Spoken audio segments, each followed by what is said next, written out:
Hello and welcome to the second tutorial on Twitter Bootstrap. In the first one I just showed you how to download it from getbootstrap.com and then make a first index page using the basic template that they have created for us. Now in this one I'm going to show you how to create a navigation, and it's pretty simple to do that. If you go to the Get Bootstrap website and click on Components, you'll see that you've got options to add lots of different add-ons and pieces to your website, like these glyph icons and drop downs and all kinds of different things. What we're going to do is we're going to go down to the Navbar section and scroll down to where I see the code for all this really great Navbar that gives me drop downs. It gives me a search button and then another drop down here. And I'm, again, just going to go down to the Navbar, default Navbar, and then just copy the code they gave me, just like we did for the original template. Now I'm going to go back into my index file, and I'm going to paste this stuff right after the body opens, because I want my navigation to be the very first thing that people see when they come to my site. So I'm going to go ahead and just paste it in, and I know that's a lot of code, but let's go ahead and save it, and then go to my site and refresh it. And now it just basically took what was in the Get Bootstrap website code and put it right into my website. Now what we're seeing here is a brand area, and that can link back to our home page.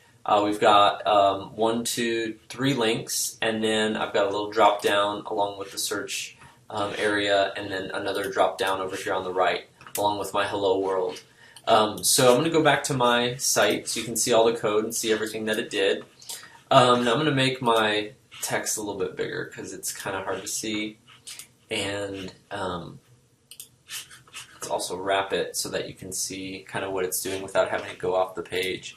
So what we're seeing here is all kinds of code with different classes and different tags. The first tag we see is the nav tag, and that's just basically telling my browser to start doing the navigation. I've got a Navbar default right now, which I could substitute for Navbar inverse. And what that's going to do is it's going to inverse the colors of my navigation. So you could have a black one or a light gray one. I'm going to go ahead and change that back to default. Here we've got a div, container div, that is going to contain basically the rest of my navigation. And then here on, for me, it's line 25. It's going to begin a button that would show up when my browser gets small enough for that button to show up. So as my browser gets smaller, you can see the button does pop up, and now it looks like a big branded bar. And then you'll see here it says A class.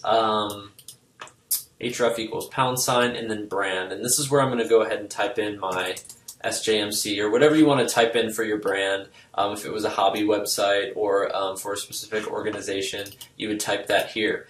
Now as for my href, my value for where I want this hyperlink to go, I'm going to go ahead and let it go back to my index page. So now when I refresh it, you can see that it doesn't say brand, it says SJMC, and then when I click back there, it should be an active link back to the index page. So that's really, this first part is really just a nav bar that's starting right here, and then if I made it that small to a mobile size, it would still show up, and then my hamburger bar would pop up there. So now what we have down here is really the nuts and bolts of our entire navigation.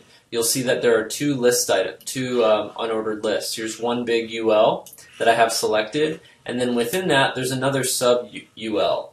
Okay, so what this first UL is doing is it's giving me a list of all the different items in my navigation, which include my link, and my drop down. Okay, so that's what we're seeing here. Now within that UL, I've got another UL, and that is signifying the list that's underneath of the drop down itself. So I've got one list that has for my top navigation, and then another list for my drop down navigation. So this is the point where you have to kind of decide if you want that drop down or not. I'm going to go ahead and leave it for this example, but for this first example, I do want to show you this first list item is going to a specific link, and it's class of active, and that means that you can see which navigation button is active because it's a little bit darker gray than the other buttons. So that's what the class equals active is doing.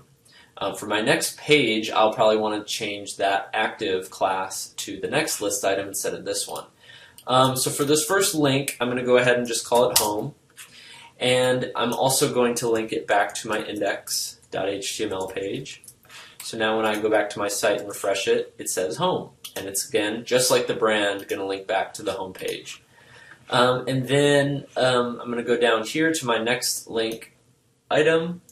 Say, for example, this one is about us, and this is going to link to my about.html page, even though I haven't created it yet. And then I'm going to refresh, and there's my about us page. And now it's time for my drop down. And you can see that it's going to add this link to a drop down. Now for this reference, I want to leave it to be a £, because I want it to be null. I don't want it to go anywhere when I click on the drop down itself. I really just want that drop down to show up, and that is vital. It's vital for this £, to remain there in order for you not to go somewhere, but for it to just do what it needs to do and toggle down. Now, the word drop down I do want to change. I don't really want that to say drop down. I want actual, drop down navigation to happen, and so what I'm just going to call this as degrees programs. And then down here in the drop down, that's where I'm going to list all those different degrees and programs.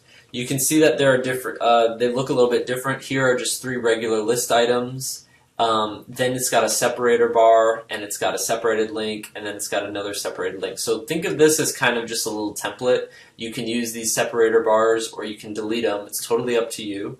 You can make every single link have a separator bar in between it. But I recommend just using it however you need to, however you feel like you might need to use it. So for this first one, I'm just going to do something real simple. I'm going to say we've got undergraduate, and then we've got graduate.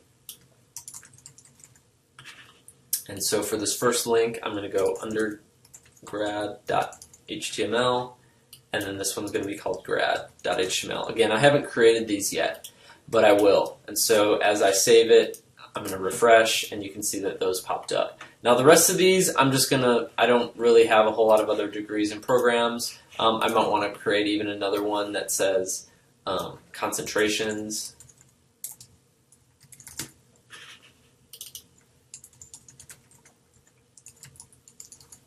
But again, every time you're creating a new drop-down item, that's acting as another page. So however many pages you're going to have will be dictated by the number of drop-downs you have as well.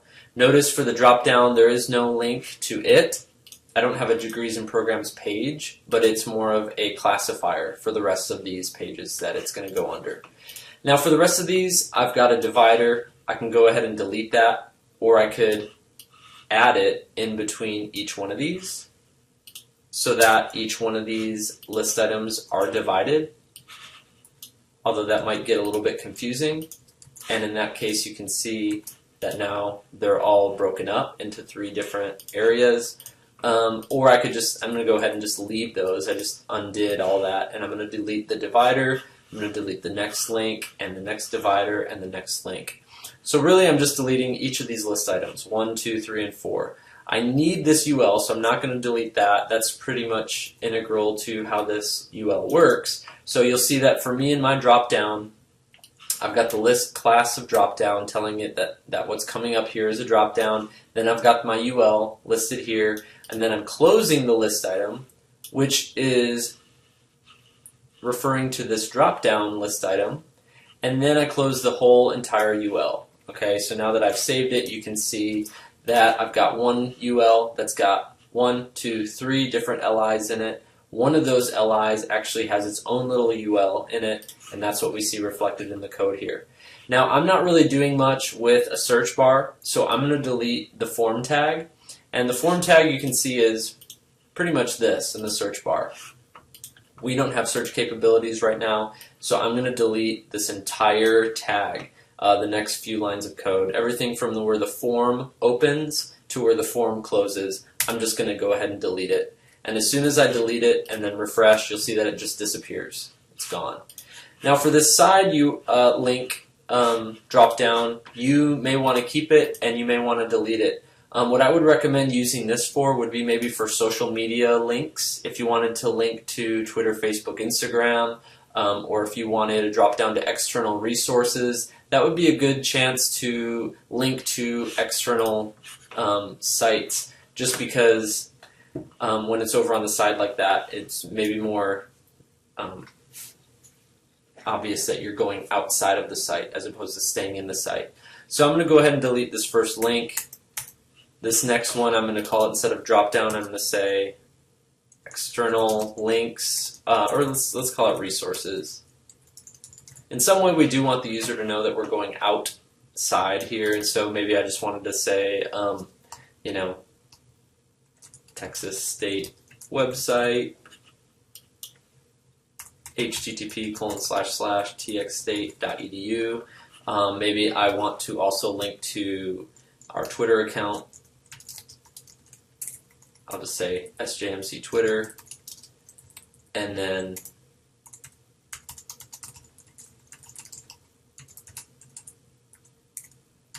I could keep going here, but I'm not going to. Then I've got those dividers again, and I can just delete the rest. So really, there's just two. Another attribute and value I'm going to add is target equals underscore blank, so that it opens in a new window, so that they don't really leave our site, and save that. Now I'm going to go ahead and refresh, and you can see now I've got 1, 2, 3, 4, 5 pages plus 2 extra resources. And that's pretty much how you create a basic navigation in Twitter Bootstrap and customize it.